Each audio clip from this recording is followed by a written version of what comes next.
Hello, Steve White, Steve Arts A9. Well, I've been having a bit of a movie marathon. I've been trying to watch all the movies that I have amassed over the years and not watched, and also watching some classics that I have seen. And I've been doing horror movies pretty much every night. And I had a little bit of a Jamie Lee night the other night where I watched Prom Night and Terror Train. And I already did a bit of a review for Prom Night and the remake. But Terror Train was one I don't know if I ever watched it. I know I bought it years ago. I think I watched it when I bought it, but I don't remember watching it. I couldn't remember anything about it. And also, I think I was confusing it with, I think Horror Express, which was like a 1970s horror film with Christopher Lee. But I finally watched it, and it was okay. It has a similar problem with Prom Night, where it's basically Jamie Lee Curtis just being Jamie Lee Curtis, because when she was at Halloween, she played Laurie Strode, and that was an actual character. Very different from herself. But the other films she did, The Fog, Prom Night, Terror Train, she was just playing herself, basically a 80s girl who was, and yeah, she has a little bit of not attitude, but basically this film starts off with a girl who is helping a bunch of sorority kids play a joke on, another kid, a sort of nerdy sort of kid, and they send him up to a room where he's supposedly going to sleep with Jamie Lee Curtis' character, and what he ends up winding up in bed with is a corpse that falls apart. And of course he's traumatized, and he already had issues apparently, and he was re-traumatized and ended up going and committing some crimes. And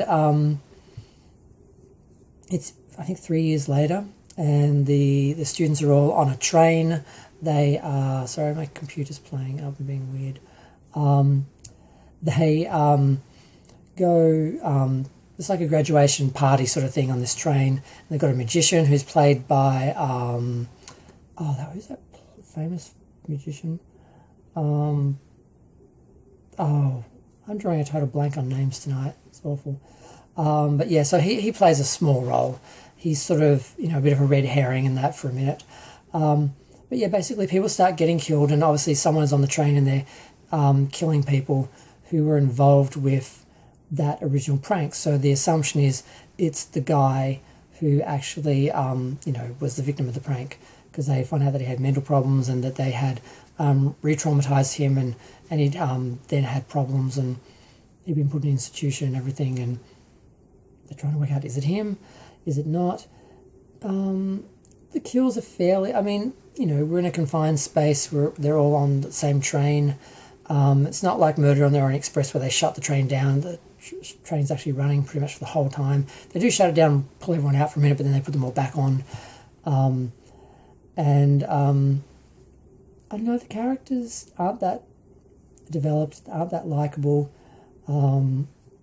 Jamie Lee's character's a little bit better than Prom Night, but not really any different. She's basically just playing herself, but she feels some guilt about what she did, and she wished that she hadn't taken part in that pranking of that kid because of what happened. And she actually shows some sympathy at the end for the killer, which is kind of touching in a way. It actually kind of works, but it actually defeats him accidentally. So it's an interesting spin and twist. I won't ruin it in case you haven't seen the film, but and I know the chance of someone watching this review and watching it before watching the film is unlikely. But some people do like to know everything about a film before they see it.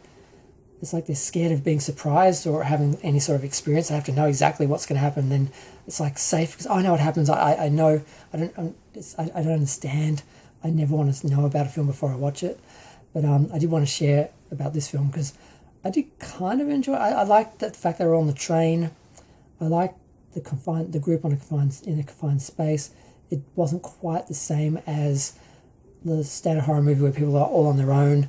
Because there really isn't much room for people to be on their own. I mean, they are killed separately, but there's a sense of fear and panic on the train. They all know someone's, hunting them for a while, and they think they've caught the person, and then blah, blah, blah. So that way they play all that out sort of works fairly well.